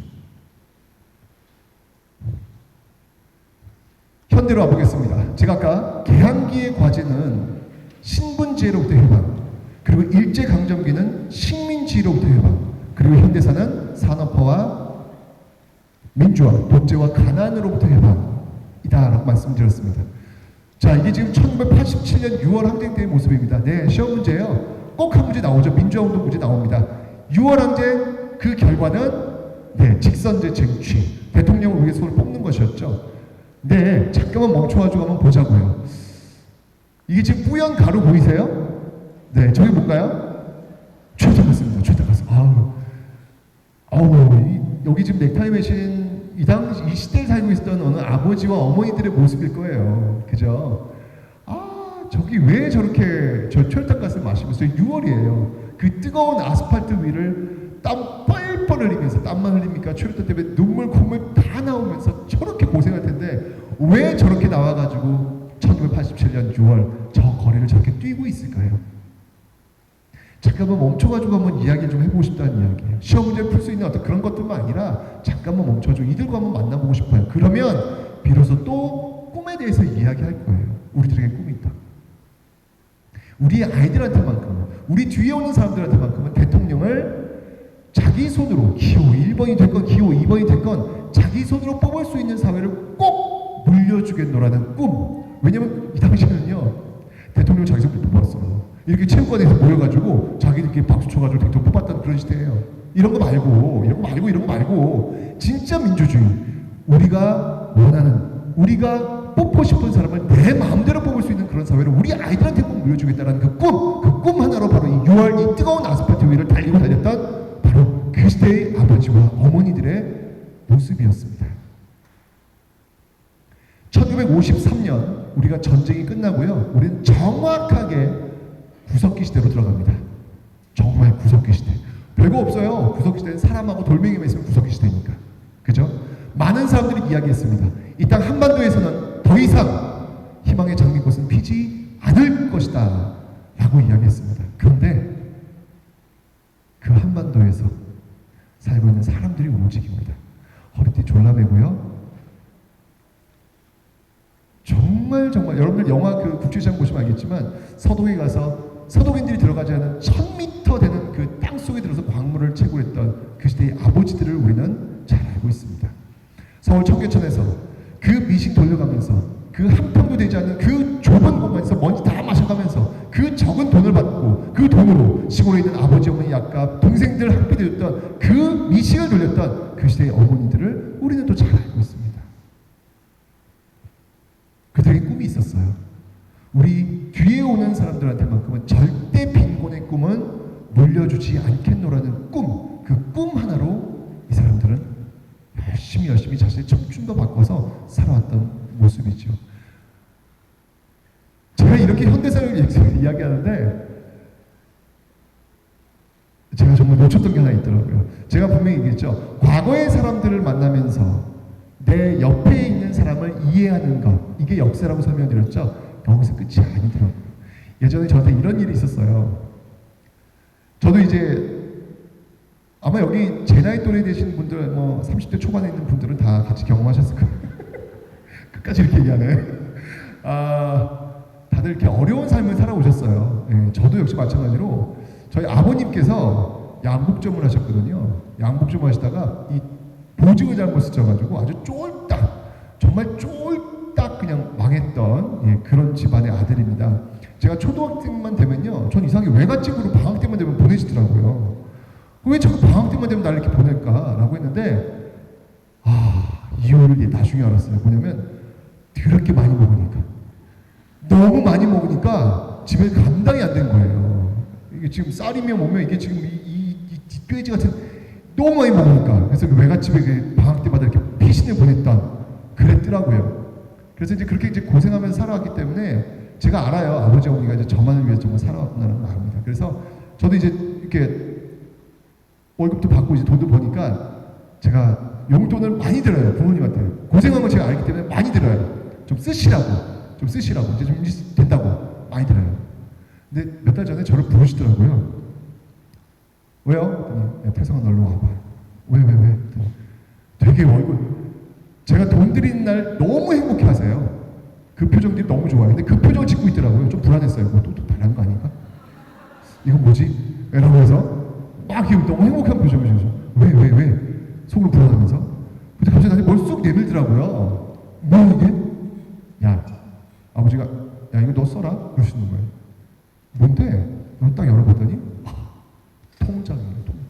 딱 열어봤더니 제 이름이에요. 최태성 통장이에요. 이거 뭐야? 열어봤더니 이제까지 드렸던 그 모든 돈에서 10원 하나 빼지 않으시고요. 그걸 다 모아놨어요. 다 모아놓고 그 쓰라고 이렇게 주시더라고요. 그때 제가 마음이 어땠을까요? 감동받았냐고요? 당해보세요. 이거 여기 있는 아들, 딸 같은 경우는 아마 이해하실 거예요. 짜증이 막 여기까지 올라오는데, 아니 쓰라고 한 돈을 지금 이거를 지금 모아가지고 내가 이거 없어가지고 못 살아? 막 화가 막 여기까지 막 한바탕 했어요. 뭐 하는 거냐고 지금 이게. 응? 쓰라고 줬지 이게 뭐 하는 거냐고 막 하다가 튀어나와 버렸어요. 내가 너화가 나가지고. 그래서 막 지금 운전하면서 운전하면서 뭐 이래 하면서 막 하고 있다가 갑자기 빨간불이 켜지더라고요. 막 진정이 안 되는 거예요. 정말 너무 화가 나가지고 파란불 기다리다가 제가 문득 깨달은 게 있었어요. 뭐야? 아까 나한테 통장을 내밀었던 바로 그 최태성의 아버지 어머니가 내가 수업 시간에 그렇게 이야기했던 현대사의 아버지 어머니였더라고요. 현대사의 아버지 어머니 따로, 내 앞에 있는 아버지 어머니 따로라고 생각을 했는데 그게 아니더라고요. 내가 수업 시간에 그렇게 이야기했던 현대사의 아버지 어머니가 바로 내 앞에 앉아있더라고요. 나의 아버지 어머니가 바로 현대사 그 자체였더라고요. 그때 제가 깨달은 게 있어요. 역사를 통해서 과거의 사람을 만나면서 내 옆에 있는 사람들을 이해하는 것뿐만 아니라 내 앞에 있는 사람을 사랑하는 것. 이게 역사구나. 이게 역사구나라는 걸 제가 그때서야 또 하나 깨달았습니다. 여기 지금 아들, 딸들, 아버지, 어머니 모시고 지금 오셨죠? 여러분들도 한 번쯤은 교과서에 있는 그 사람들 그 삶이 내 옆에 있는 아버지, 어머니 삶과 일치한다는 사실을 한 번쯤은 여러분들이 느껴봤으면 좋겠어요. 아버지, 어머니가 여러분들이 줬던 그 시간이 별게 아니라 그게 바로 역사라는 것. 그런 것들을 닮아가는 것이 역사라는 것. 역사가 어려운 게 아니라 그냥 제가 얘기했잖아요. 사람을 만나는 거예요. 과거의 사람을 만날 뿐만 아니라 내 옆에 있는 사람을 만나는 것. 그게 역사라는 것. 제가 이 마지막 영상을 보여드릴 텐데요. 한번 역사라고 하는 게 멀리 있는 게 아니라 바로 내 옆에 있는 시간.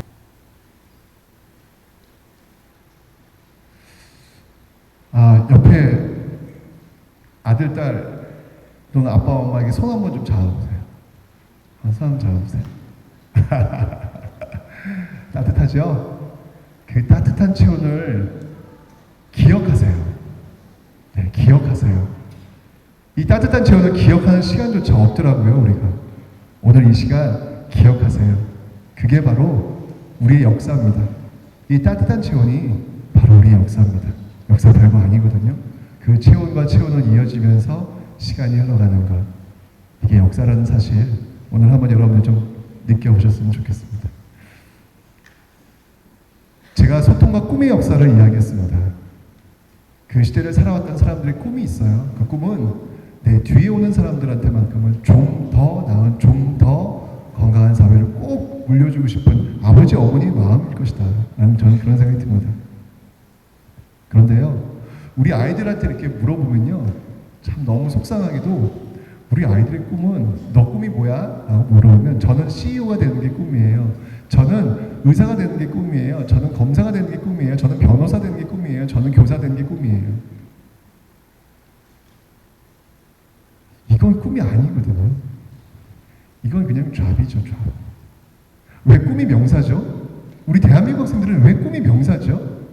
꿈은 동사여야 합니다. 꿈은 동사여야 합니다. 내가 CEO가 돼서 내가 어렵고 힘든 사람한테 어떤 역할을 해줄 수 있을 것인지를 이야기하는 것. 내가 검사가 되어가지고 이 땅의 불의를 위해서 내가 어떤 검사의 모습을 보일 수 있는지를 이야기하는 것. 내가 교사가 되어서 상처받고 힘들어하는 그 학생들을 위해서 내가 어떤 교사가 될 수 있을지를 이야기하는 것. 그게 꿈이어야 합니다. 역사를 통해서 우리가 만났던 사람들은 다 동사의 꿈을 꿨잖아요. 우리 뒤에 오는 사람들을 위해서 내가 무엇을 해줄 수 있을지를 고민하는 것. 저는 그게 바로 동사의 꿈이다. 역사를 공부하면서 우리 학생들이 이런 동사의 꿈을 꿀 수 있는 사람을 만나는 그런 역사가 2016년도부터 저는 이제 시작될 것이다. 필수 한국사 시대가 되면서 문제 쉽잖아요. 어렵지 않잖아요. 그죠? 아주 디테일한 그런 역사가 아니라 진짜 잠깐 멈춰가지고 그 사람과 이야기할 수 있는, 사람과 소통할 수 있는 사람을 만나는 그런 역사의 패러다임. 그 패러다임이 전 이제 시작되었고 저 역시 그 패러다임을 바꾸는데 최선을 다해서 노력하도록 하겠습니다. 오늘 만나 반갑습니다. 감사합니다.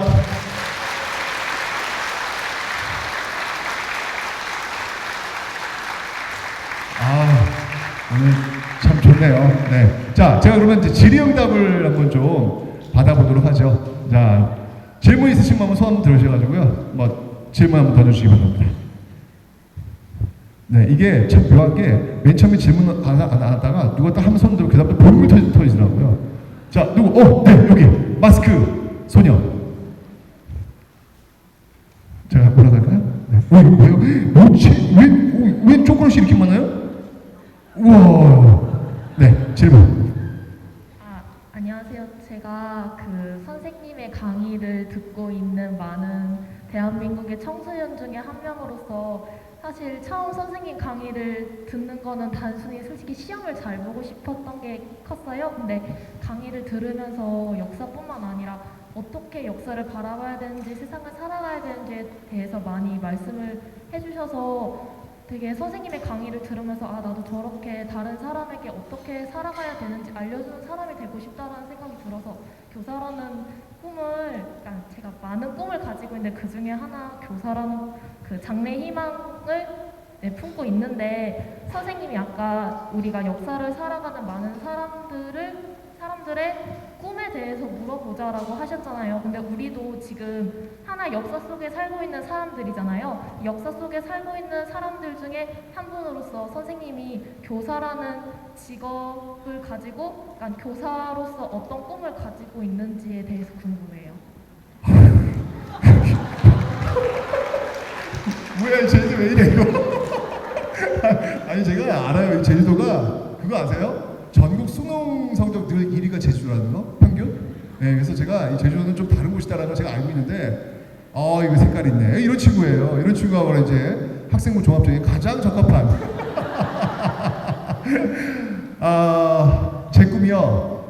제 꿈은요, 있어요. 저도 지금 그 꿈을 위해서 좀 뭔가 좀 하나 해보려고 하는데, 그냥 한국사를 지금 제가 작년에, 저도 정말 몰랐는데 작년 한 해 2016년도 한 해, 아직 연도 안 지났지만 올해 제 강의를 들으러 왔던 수험생 수를 제가 한번 세어봤어요. 세어봤는데 저 쓰러진 줄 알았어요. 100만 명이 넘었어요. 한 해.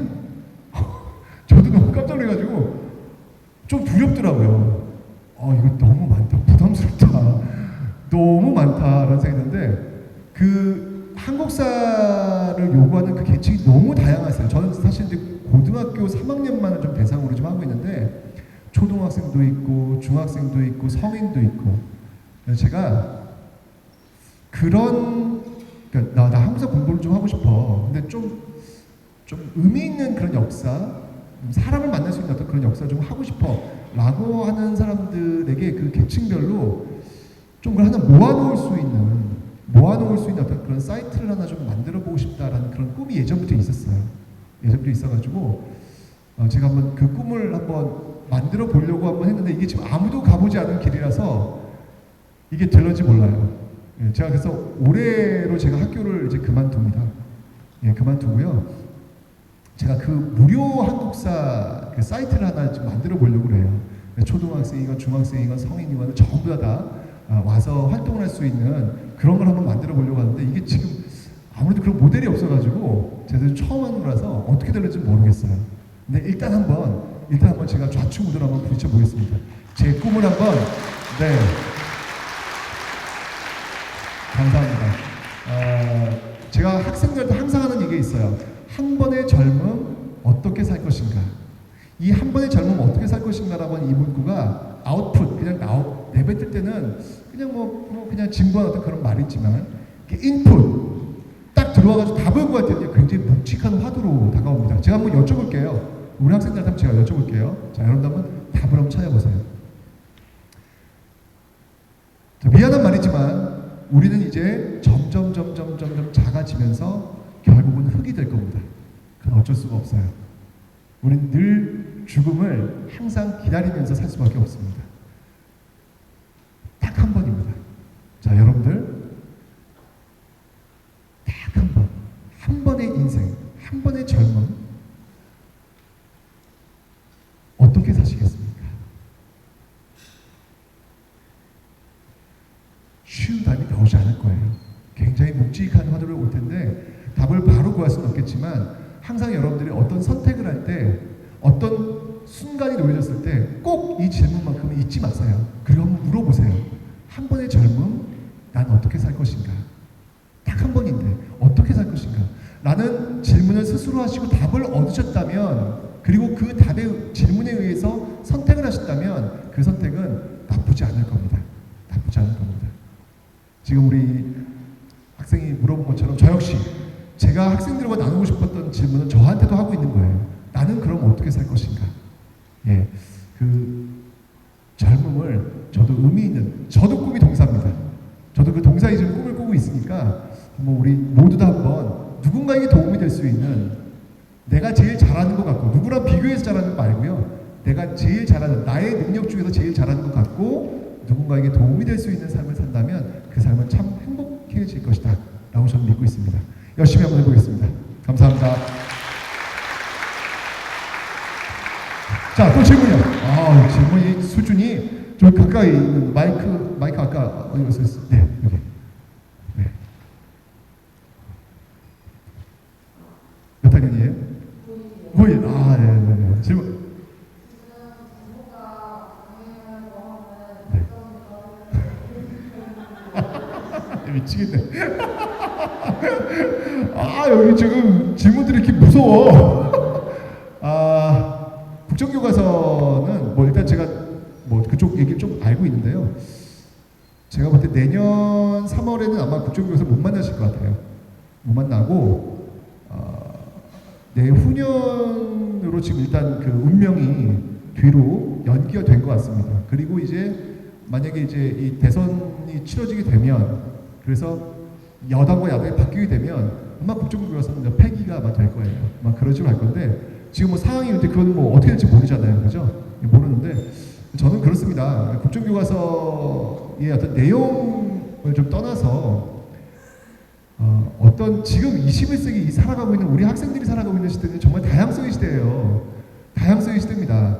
그 다양성의 시대를 하나의 획일화된 어떤 잣대로 뭔가를 만들어내려고 하는 것 자체가 나는 그런 발상 자체가 저는 이해가 안 되는 거예요. 물론 그 다양한 어떤 시선들이 모아놨는데 어떤 그 이념의 어떤 문제점들이 있다라고 하면 그걸 고치면 되는 거예요. 그걸 고칠 수 있는 방법이 많이 있거든요. 왜 못 고친다고 하죠? 저희가 교과서 저자예요. 저희가 교과서 씁니다. 제가 국정교과서 저자가 아니고요. 네, 제가 그 전에 검정교과서 저자예요. 얼마든지 고칠 수 있거든요. 근데 자꾸 언론 통해서 고칠 수 없다고 얘기를 해요. 이상하다. 내가 쓴 것도 다 고쳐냈는데 무슨 소리지? 걔가 고쳐내면서 고칠 수 없다고 자꾸 얘기를 하는데 저는 이 다양한 정말 색깔이 다른 이 친구들이 살아가는 이 시대에 하나의 획일화된 어떤 그 모습으로 만든다는 그 발상이 저는 아니다. 다양성에서 문제점이 있으면 그 다양성의 부분을 고치면 되는 거거든요. 저는 그런 면에서 국정교과서 조금 제가 볼 때는 시대에 좀 지금은 검정교과서 시대도 아니에요. 지금 검정교과서 옛날 후진 방법이에요. 지금 시대는 자유발행제로 넘어가야 되는 그런 단계거든요. 사실은요. 이미 교단에서는 이미 교과서 갖고 수업하는 것보다는 선생님들이 만들어서 책자를 만들어서 다양하게 수업을 지금 하려고 계시거든요. 거기에 교과서들이 지금 맞춰져야 되는 상황들인데 오히려 이거 지금 더 국정으로 지금 간다고 하니까 이게 참 난감하더라고요. 예, 난감하더라고요. 근데 어쨌든 간에 국정교과서의 운명이라고 할까? 그건 제가 볼 때는 길게 가지는 못할 것 같아요. 예, 좋은 질문이었습니다. 난감한 질문 감사합니다. 네. 자, 또 질문이요. 네, 저쪽에 남학생 한번 여기 이렇게 쭉쭉쭉 한번 받아볼까요? 질문? 제주도가 질문이 좋네. 예. 네. 몇 학년이세요? 아, 저 지금 대학생이고. 아, 그래요? 고등학생처럼 보여가지고. 예. 좋아요. 여기 제주 착 사람들이 다 피부도 좋고 좋더라고요, 아주. 예. 예. 아, 제가 지금 사범대 재학 중인데. 아, 그래요? 예. 아이고, 선생님 되시고 제가 있네요. 그래서 좀 제주대학교예요? 아니요, 저 인하대학교. 아, 그래요? 예. 무슨 과예요? 수학교육과. 아이고, 수학 선생님. 네. 아유. 그래서 그 선생님을 강의를 들으니까 좀 궁금한 게 생겨가지고. 네네네. 혹시 선생님으로 직업을 이렇게 하시면서 네. 뭐 힘들었던 적이나 아니면은 이제 내년이면은 이제 끝나신다고 하셨는데 네. 혹시 뭐 하면서 느끼셨던 그런 게 있으시면은 학생들을 가르치면서 좀 그런 게 좀 궁금합니다. 네. 저는 교사를 하면서 힘들었던 거는 별로 없어요. 네. 저는 너무 행복해가지고, 왜냐면 저는 고등학교 때까지 사실 저는 그 샤이태성, 그림자 태성이었어요. 무슨 말이냐면 교실에 분명히 제자리가 있어요. 제자리가 있는데 아무도 나의 존재를 모르는 거예요. 그랬어요. 다들 믿지 않더라고요. 이 말하는 너가? 얘기를 하더라고요. 근데 너무너무 저는 좀 샤이했던 그런, 맨 여기 앞에서 앉아있지만 진짜 아무도 이렇게 몰라주는 그런 사람이었거든요. 그리고 저는 그냥 아무 생각이 없었어요. 아무 생각이. 그래서 지금 저렇게 지금 이야기하는 친구들 보면요, 너무 부럽고요, 너무 대단하다는 생각이 드는 거예요. 저는 그런 생각 자체가 없었거든요. 근데 대학교 와서 너무 힘들더라고요. 내가 이 땅에 왜 태어나는지 모르겠더라고요. 그냥 먹고 자고 싸고 먹고 자고 싸고 이거밖에 못하는 사람인가 내가? 왜냐면 노래도 잘 못해, 연기도 잘 못해, 뭐 춤도 잘 못 춰, 뭐 공부도 잘하는 것도 아니고 그냥 진짜 되게 평범한, 이라고 내가 지금 어떻게 먹고 살지? 라는 생각을 했었는데, 제가 비로소 나를 느꼈던 시점이 언제였냐면 교사가 되고 나서요. 저 교사 기자님들이 오셔가지고 저한테 제일 먼저 물어보는 거, 그 대한민국에서 유명한 최전 선생님이니까 꿈이 대단했을 거야. 너무 죄송한 게 안정적 직종이라서 죄송한데 저 그런 마음이었어요. 먹고 살려고 그냥 교사 된 거밖에 없었어요. 그런데 교사가 되고 나서 아이들하고 만나면서 비로소 제 꿈을 찾았어요. 그러니까 우리 학생들한테 자꾸 꿈을, 너는 꿈이 뭐야? 꿈이 없으면 막 불안해하세요, 부모님들이. 저 꿈이 없대 그러면 어떡하니? 뭐 이런 눈빛들을 보이시는 거예요. 그런데 너무 그러지 않으셔도 돼요. 저는 제 나이 29살, 30대 저는 교사하면서 저는 꿈을 가졌던 것 같아요. 뭐냐면 아이들이 갑자기 제가 수업을 하고 나갔는데, 수업 쫙 하고 나갔는데 뒤에서 웅성웅성 되는 게 있어요. 야, 우리 선생님 되게 잘 가르친다. 장난 아니다. 막 이런 얘기를 듣는 거예요. 딱 들은 순간, 뭐야? 저는 그 이전까지는 제가 잘하는 게 아무것도 없다고 생각했거든요.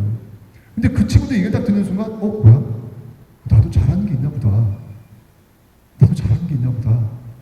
그 얘기를 듣는데 너무 행복한 거예요. 그때 비로소, 그래? 그러면 내가 잘하는 것, 아까 얘기했지만 누구랑 비교해 잘한다는 게 아니라 내가 갖고 있는 능력 중에서 제일 잘하는 게 누군가에게 뭔가 가르치는 것이라면 이것 갖고 내가 한번 나도 의미 있는 사람이 한번 되보자. 그때 생각을 했어요. 무슨 말이냐면 학생들을 통해서, 학생들과의 만남을 통해서 교사가 되는 순간 저는 비로소 내가 누구인지 알게 되었고 학생들과 함께 성장했던 것 같아요. 제가 이렇게 꿈을 가지고 있었던 것도 뭐냐면 늘 끊임없이 그 현장 속에서 학생들과 만나는 그 시간 속에서 계속 제가 성장했던 것 같아요. 그래서 매일매일이 저를 깨닫는 순간이었다라는 그런 생각이 듭니다.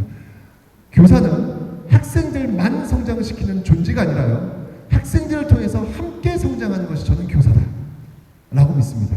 그런 좋은 선생님이 되주시길 바랍니다. 박수 한번 감사합니다. 수학 선생님. 좋죠. 네, 또 최군요. 네, 한 분만 더. 네, 한 번만 더. 네. 여기 가운데? 여기 남겨. 네.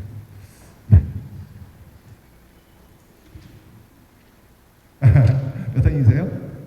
고등학교 2학년이요. 그래요? 네. 그 역사 교육에 대해서 말씀하셨는데 네. 제가 중등 역사 교사를 희망하고 있는 학생이거든요. 그래요. 근데 저기 나중에 EBS도 꼭 오세요. 네? EBS도 꼭 오세요. 네. 아까 말씀하신 게 필수 한국 한국사 시대가 진정한 역사 교육을 선생님이 말씀하신 그런 역사 교육을 열어줄 것이라고 말씀하셨는데 저희도 1학년 때 한국사를 배웠는데요. 그게 하다 보니까 내신 시험과는 수능이 좀 많은 다름이 있더라고요. 그래서 진짜 현실적인 교육과 그런 이상적인 교육 사이에서 좀 괴리감이 약간 느껴져가지고 그거에 대해서 어떻게 생각하시고 앞으로의 역사 교육은 어떤 식으로 나아갈 것인지에 대한 궁금증이 생겼습니다. 질문들이 지금 이 친구는요 지금 정확하게 본질을 지금 꿰뚫고 있는 친구예요. 지금은 뭐냐면 정확히 지금 뭐냐면 자 수능은 이제 쉬워졌어요. 그죠? 그런데 내신은 수능은 이게 지금 절대평가입니다. 그래서 누구랑 비교 안 해도 돼요. 그냥 나만 40점 넘으면 다 1등급이에요. 근데 내신은 여전히 상대평가잖아요. 어려워요 내신은요. 그러니까 이 친구는 이거 괴리 아니냐라고 얘기하고 있죠. 교육부도 고민하고 있어요. 네, 그래서 지금 컨퍼런스 열려가지고 과연 이 지금 정확히 지금 짚었던 게 본질이에요. 그래서 고민 속에서 과연 이 내신하고 이 수능하고 이 괴리를 어떻게 해결할 것이냐. 어차피 지금 진짜 좀 의미 있는 한국사를 하려면 내신도 풀어야 되는 거 아니냐라고 하는 지금 다른 과목하고 연동되어 있기 때문에 지금 이걸 못 하고 있는 건데 저는 아마도 내년도 대선 교육 정책 중에 하나가 들어갈 거라고 생각이 들어요. 왜냐면 전년도 대선에서는 이게 한국사 필수가 이게 나왔었잖아요, 그죠? 이것도 비상적인 방법으로 틀어줘야지 이게 되는 거거든요. 그래서 고민하고 있어요. 교육부 평가원 교육청 지금 그것 때문에 지금 현장에서는 아니 내신은 풀어줘야 우리가 뭘 할 거 아니냐, 내신은 풀어주지 않고도 수능만 하면 되냐라고 해서 계속 고민 중이고 좀 회의 중에 있거든요. 조만간 아마 내년쯤이면 아마 대선 주자들 속에서 정책으로 아마 나올 거예요. 그거 보시면 내신도 저는 풀릴 거라고 저는 믿고 있거든요. 어차피 시대는 절대평가 시대로 가고 있어요. 가고 있기 때문에 그렇게 되면 조금 더 지금 얘기한 것처럼 한국사 어떤 문제점들 이런 것들 더 자리 잡을 수 있지 않을까라는 생각이 들고요. 꼭 좋은 교사 되세요. 네, 감사합니다.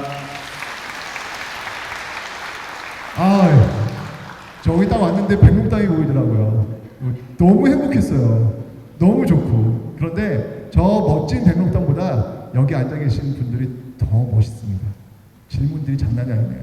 네, 어쨌든 감사하고요. 저 혹시 저랑 그 사진을 찍기를 원하시면 제가 이 사인은 제가 비행기표 시간이 좀 가 있어가지고 만만치 않을 것 같아요. 사인 좀 길거든요. 사인 좀 힘들 것 같고 사진을 찍어드릴 테니까 조명 좋죠? 네, 여기 이쪽에 오시면은 저랑 사진 찍을게요. 일단 안동김 씨 한 분 오시고요. 네, 저 1타 안동김 씨 오세요. 네, 오시고 네, 이렇게 하겠습니다. 오늘 만나 반가웠습니다. 감사합니다. 이렇게 쭉 줄을 서시면 될 것 같아요. 쭉 줄을 이렇게. 자, 네, 감사합니다. 이리 오세요.